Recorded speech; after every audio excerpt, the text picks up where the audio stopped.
नालासोपाऱ्याच्या धानीव तलावात बुडून एका 15 वर्षीय मुलाचा मृत्यू झाल्याची घटना आज गुरुवारी सकाळी 11:30च्या सुमारास घडली आहे। फिरोज वसीम शेख वय वर्ष 15 असे पाण्यात बुडून मृत्यू झालेल्या मुलाचे नाव असून तो धानीव बाग परिसरातील श्रीधरनगर सायराम चाळ येथे राहणारा होता। सकाळी 2 ते 3 मुले तलावात पोहण्यासाठी गेली होती। त्यापैकी फिरोजला पाण्याचा अंदाज न आल्याने त्याचा पाण्यात बुडून दुर्दैवी मृत्यू झाला आहे। स्थानिक नागरिक आणि पेल्हार पोलीस ठाण्याअंतर्गत येणाऱ्या धानीव चौकीचे इंचार्ज पोलीस निरीक्षक हिरामन भोये यांनी वर्दी काढून मुलाला वाचवण्यासाठी पाण्यात उडी मारली, मात्र मुलाला वाचवण्यात त्यांना अपयश आले।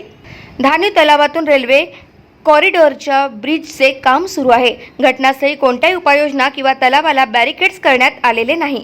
प्रकल्पाचा इंजिनियर, संबंधित ठेकेदार आणि कर्मचारी यात दोषी आहेत। त्यांच्या निष्काळजीपणामुळे आज एका मुलाचा जीव गेला आहे। त्यांच्या सदोष मनुष्यवधाचा गुन्हा दाखल करावा अशी मागणी स्थानिकांनी केली आहे।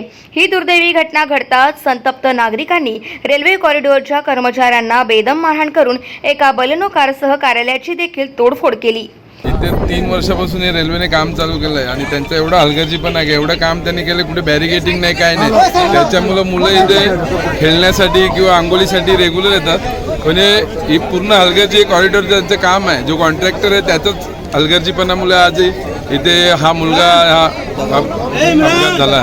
किती जण होते? किती? 3 जण गेलेले, पण त्यातला एक आतमध्ये गेला, 2 बाजून पळून गेले। माहित आहे आता ते बोलू शकत नाही, त्यांना आताच काढले, आता ॲम्ब्युलन्स मध्ये त्यांना चालवले डॉक्टर। पण हे पूर्ण हलगर्जीपणा कॉरिडॉरचा कॉन्ट्रॅक्टर याच्यावर गुन्हा दाखल करायला पाहिजे आणि याच्यानंतर त्यांनी हे काम बंद करून पहिला बॅरिकेडिंग पूर्ण करून घेऊन नंतरच इथे काम चालू करायला पाहिजे। गाव माझा न्यूज करिता सुमित पाटील, पालघर।